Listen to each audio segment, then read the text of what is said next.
गुरु चरणन सिरनाई के जननी सुमिरू तो धानी ब्रहलीला कहूँ सो ज्ञान बुद्धि दे मोई। 80 बरस की बूढ़ी सिया जाको दुर्बल भयो शरीर चेत मचेला घाट पे सो जाए भरवी कुनीर। आज मेरे भगवत प्रेमियों 80 बरस की बूढ़ी सिया है, दुर्बल शरीर है, चैत का महीना है, चामिल बैया पर पानी भरने के लिए जाती है और क्या होता है। एक कला युग में प्रगट कलाधारी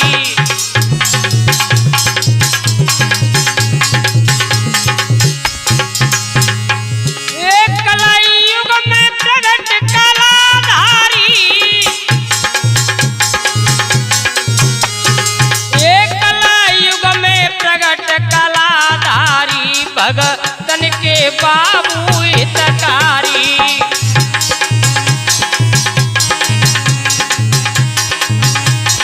भैया आज मेरे भगवत प्रेमियों सखियों के साथ में लेकर के और चामिल मैया पर नीर भरने के लिए जाती है और क्या होता है। अरे सखियन के गई साथ, अरे सखियन के गई साथ मटुकिया हाथ घाट पे आई।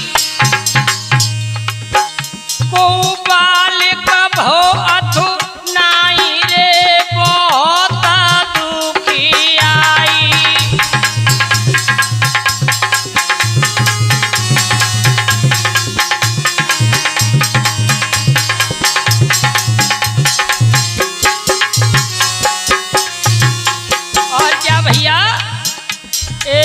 ठाड़ी खाती पछार सुनो करतार दुखी है रोई। जे रही कर मन को धोखी रे दुनिया में ना मेरा कोई।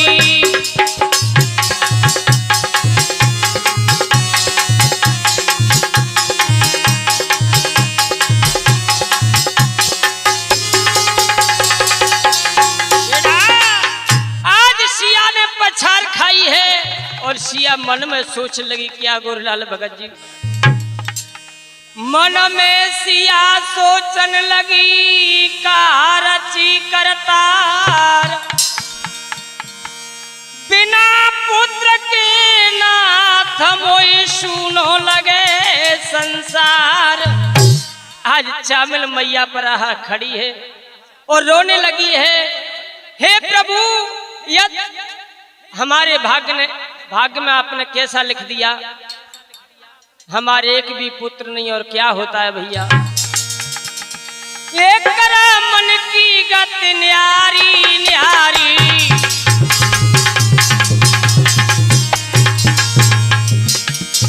ओ करा मन की गति न्यारी न्यारी, करा मन की गति न्यारी न्यारी कला युग में प्रगट कलाधारी।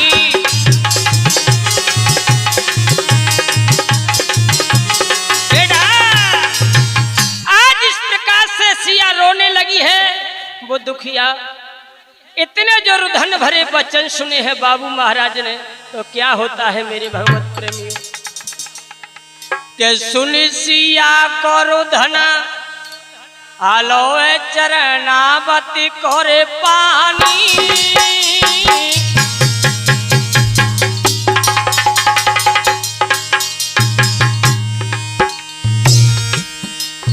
ओ तुलसिया को रोधन हलोए चरणावती को पानी। और प्रगट भय श्री अलख भैया भाई जल में देवानी।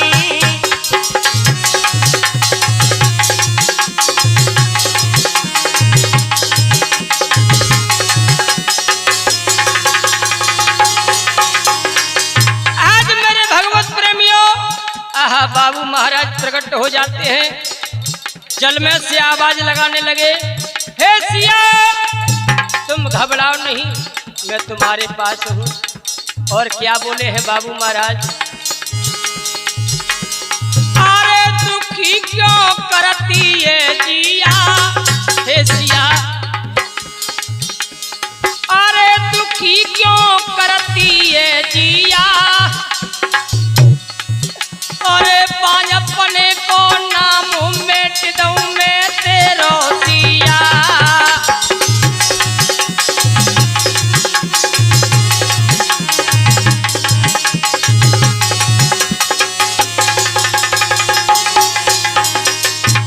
और हमारे स्टूडियो में विराजमान हैं गोरेलाल भगत जी और दलबीर सिंह कुशवाहा सिंगर साहब। और क्या आज बाबू महाराज कर लगे, हे सिया आप घबराओ नहीं, मैं बांझपने का नाम और निशान मिट दूंगा इस कलयुग में। और क्या बोले हैं, अरे बचन सुन सिया हरसाई,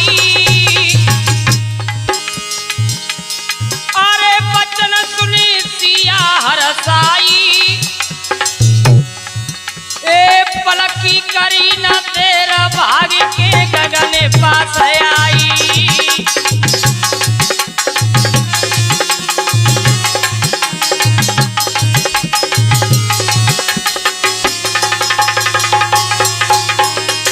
आज वहां से भाग पड़ी है, चल देती है, आहा कहाँ पहुंची है, बाबा गगन के पास में। और क्या बोली है,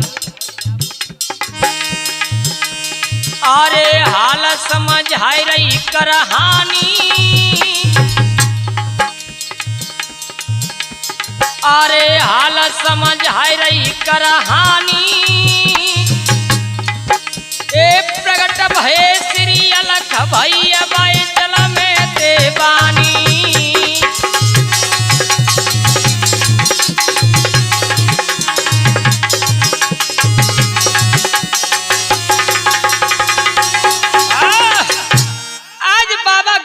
पास में पहुंच जाती है, बोली हे स्वामी हे प्राणनाथ, इस जल में से आवाज आई थी कि तुम्हारे पुत्र होगा।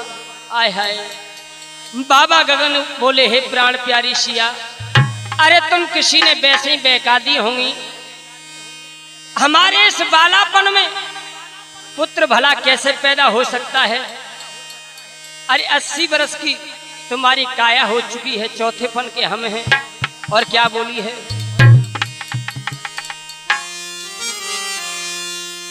आई गगन बोले बानी, हे सिया आई गगन बोले बानी, सिया कौने दई बहकाई।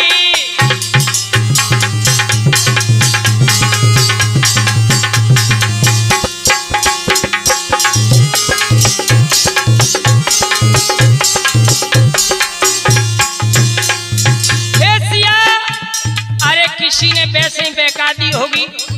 और क्या बोले हैं, हाय गगन बोले बानी, सिया कौने दई बहकाई।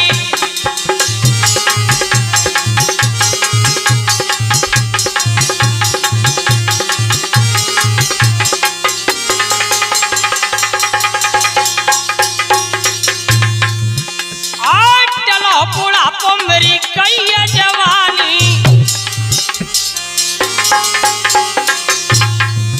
आए चलो बुढ़ापो मेरी कई जवानी, जैया घाट पे भरी भरी पानी।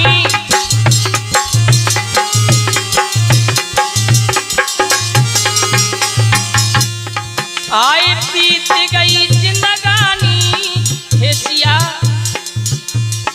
आए बीत गई जिंदगानी, सिया कौने दई बहकाई।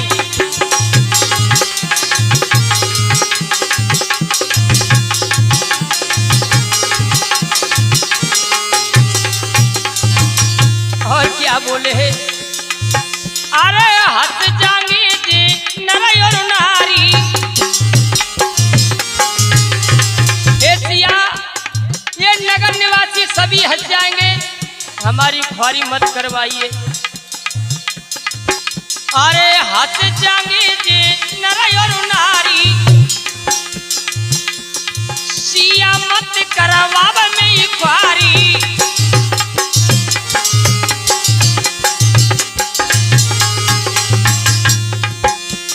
हाय मान जा मेरी रानी, हाय मान जा मेरी रानी, सिया कौने दई बहकाई गगन बोले वानी, सिया कौने दई बहकाई।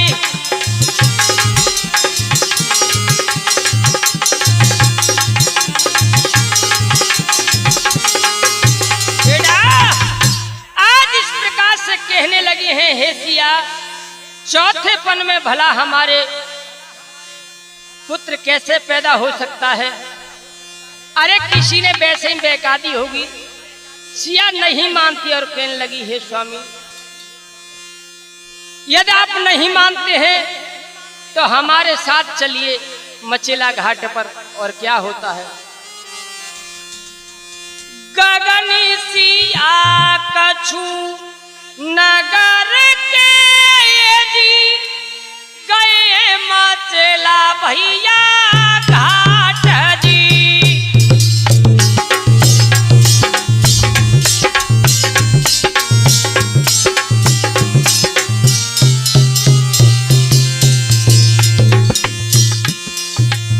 गगनी सिया कछु नगर के जी, गए मचेला भैया घाट जी।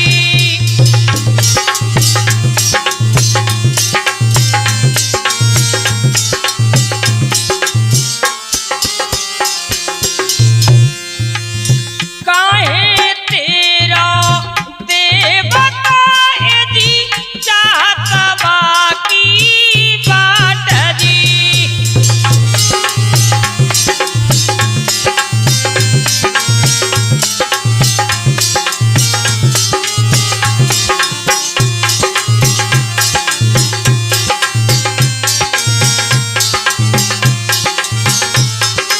बेटा, आज सभी नगर निवासी पहुंच जाते हैं, कहने लगे, कहाँ है तेरा देवता, हमें बताइए ना।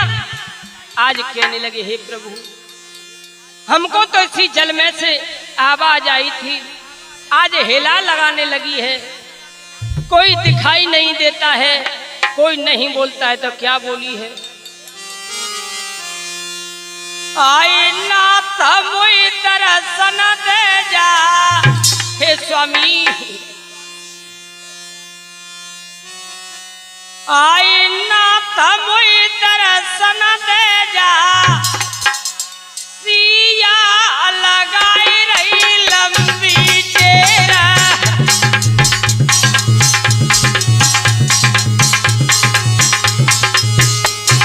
हे प्रभु,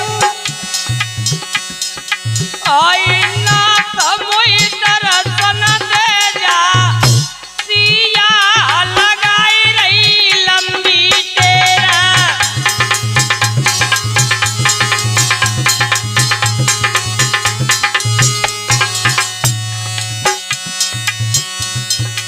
आई दीन दुखियन के दाता, हे स्वामी, इस जल में डूब के मर जाऊंगी यदि तुमने दर्शन नहीं दिए तो। आई दीन दुखियन के दाता, कितना में लगाई लई स्वामी देरा।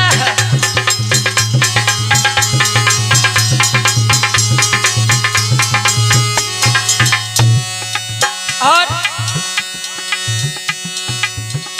निर्वत सिंह भगत जी रूप सुर वाले,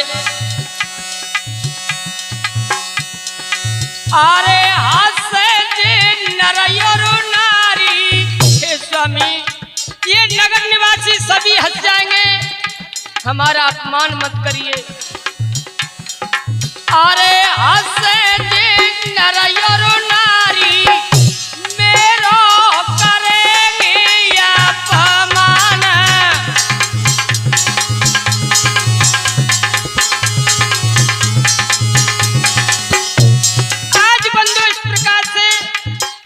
क्या बोली है?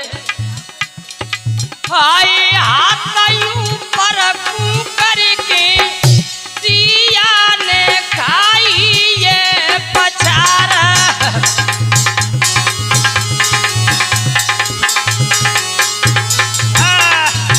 आज इस प्रकार से सिया ने पछाड़ खाई है। हे प्रभु, आज मैं जिंदा नहीं बचूंगी, मर जाऊंगी। और क्या हुआ भैया? गगन सिया से बाबू कहे सुन सिया धर ध्यान,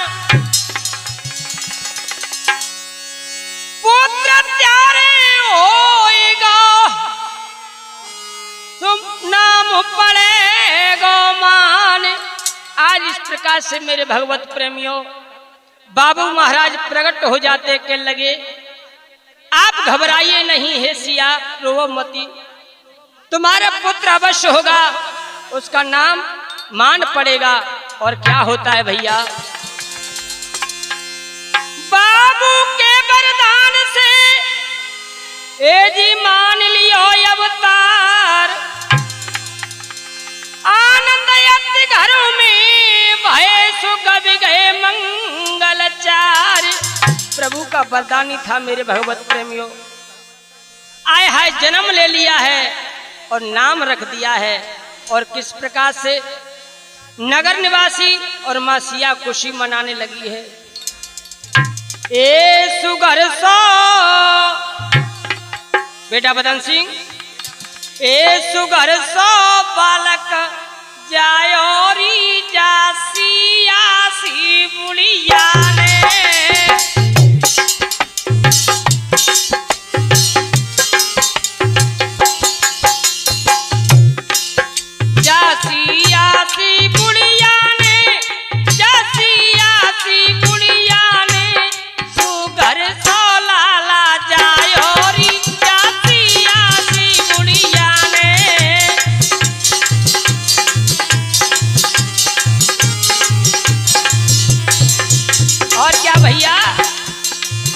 आए नर नारी चुरी मिल के आई,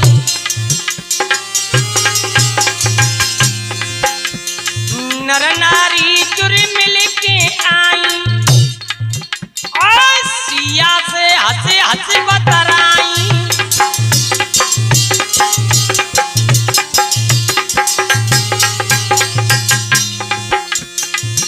जने बूढ़ो पंच उच्चारो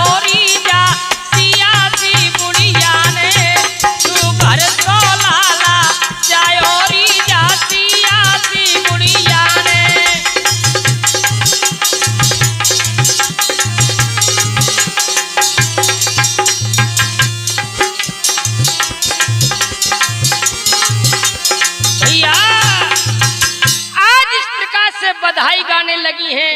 और आगे क्या होता है भैया? बड़ो मान तब है गयो मातर ही हर साई, हृदय हेरा से कुमर को छोटी कोलियो चढ़ाई। आज हृदय हेरा से अपने पुत्र मान कुमर का बाबा गगन ने टीका चढ़ा लिया। और क्या होता है भैया? शोध कर भेजी लगुन उर में खुशी वही भारी है, पलकी लगाई देर नहीं ब्याह की करी तैयारी है।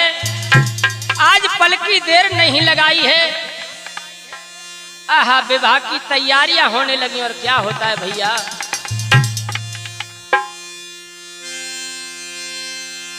और रिश्ते के आए गए नर नारी,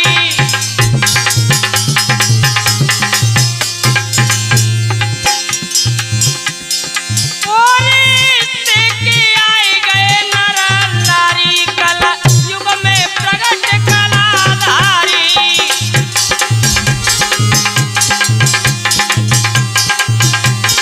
भैया इधर में सभी रिश्तेदार आ जाते हैं। सखिया के लगेरी बहना बोले हाँ बहना, अरे मान कुमार को वरना तो बना लो। क्या बोली है?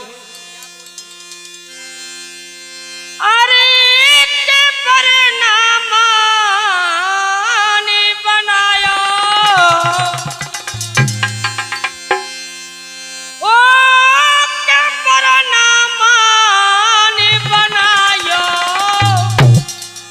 चुरी मिल के सखिया रही सजाई।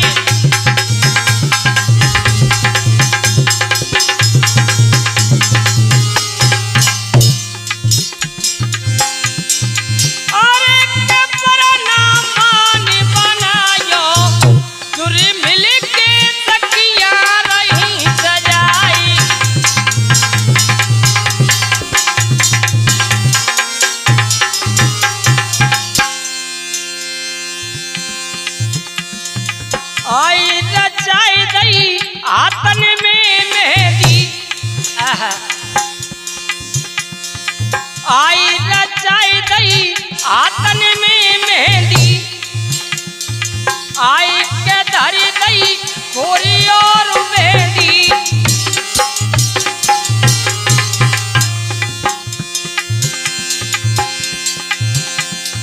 अरे हाथ में ककन बंधायो चुरी मिल के सखिया रही सजाई।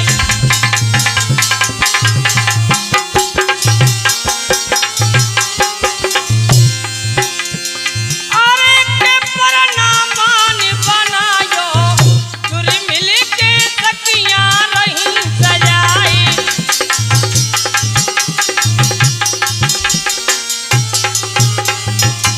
और क्या भैया, आए हाय मान कमर का हल्दी से शरीर पीला कर दिया है। और क्या होता है भैया, आई के हल्दी लेपन करो शरीर। बहुत अच्छे। आई के हल्दी लेपन करो शरीर, आई मंगलो पई चरणावती को नीरा।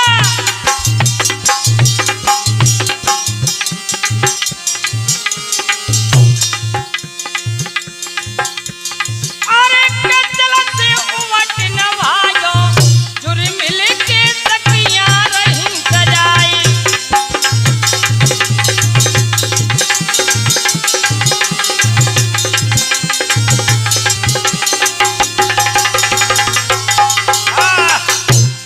आज इस प्रकार से मान कुमार को वरना बना दिया है। इधर में देखिए किस प्रकार से गाने गाने लगे हैं भैया। ए हतिया चढ़ो हलकार सयावे, ए हतिया चढ़ो हलकार सयावे तो कोजक गोल दबावे हो रामा।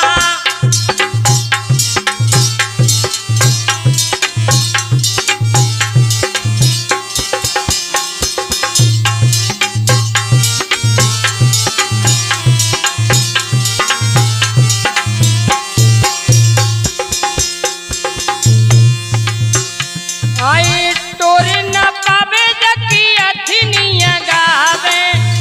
आहा कहा गाने लगी भैया। ए टोरी न पावे जकी अथनिया गावे तो पंचनी शीस नवावे हो रामा।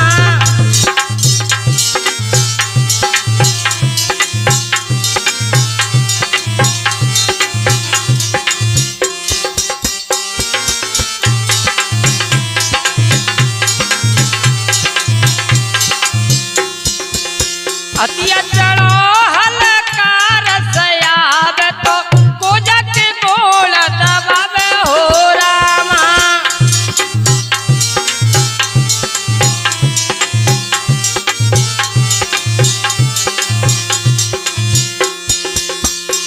एक बबुला हमारे देश के राजा भैया, बबुला हमारे देश के राजा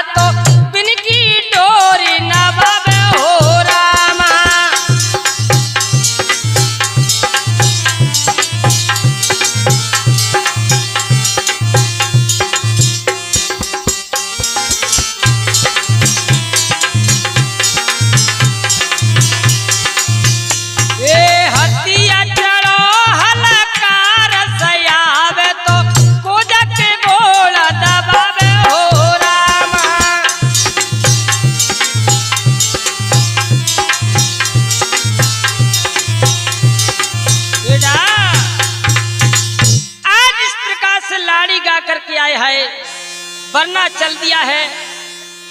तो आगे क्या होता है भैया, वरना बैठो सिंह पे नारी मंगल गाती हैं, पलकी लगाई देर नहीं हृदय हेरा गई बारात है। हाय हाय, पलकी देर नहीं लगाई है हृदय हेरा बारात पहुंच जाती है। हाय हाय, सिंह पर वरना बैठा हुआ है, नगर निवासी कहने लगी अरे बहना मोटर कारों में दूल्हा आते हैं लेकिन ये दूल्हा तो सिंह पर बैठा हुआ है, बड़ी अनहोनी की बात है। और क्या हुआ, ये प्रभु लीला रच दई गिरधारी,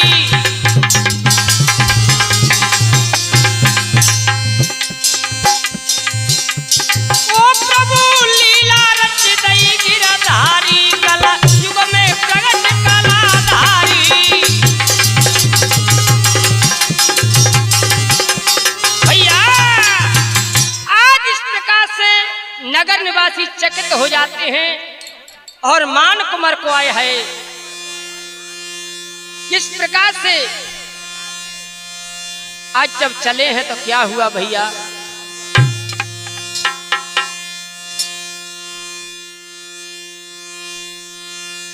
आज मान कुमार और धानी के साथ में भामन पड़ने लगी। कैसे भैया, ए श्रीमान कुमार के संग भैया बनवारी और हमारी रिकॉर्डिंग कर रहे हैं रोहित कुशवाहा जी, जय दुर्गा मां स्टूडियो बिचोला। ए श्रीमान कुमार के संग बेटा बताना, ए धानी की पड़ रही हरे हरे, धानी की पड़ रही भामरिया, श्रीमान कुमार के संग धानी की पड़ रही भामरिया।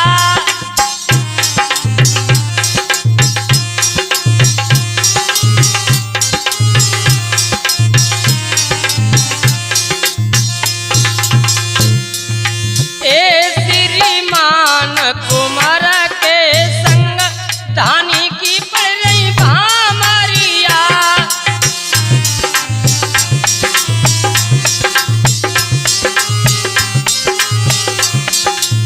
और क्या भैया, ऐसा तब भमरिया मान सिंह की धानी के संग डारी है।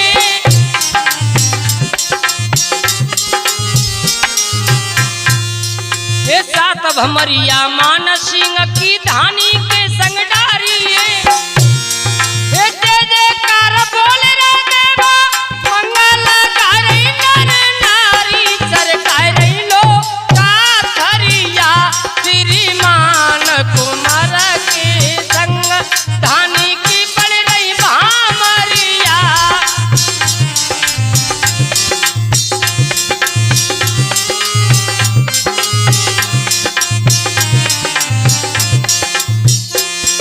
और क्या भैया, आज इस प्रकार से मान कुमार धानी की भामरे पड़ जाती है तो क्या होता है, ए श्रीमान कुमार के संग धानी की पड़ रही भामरिया।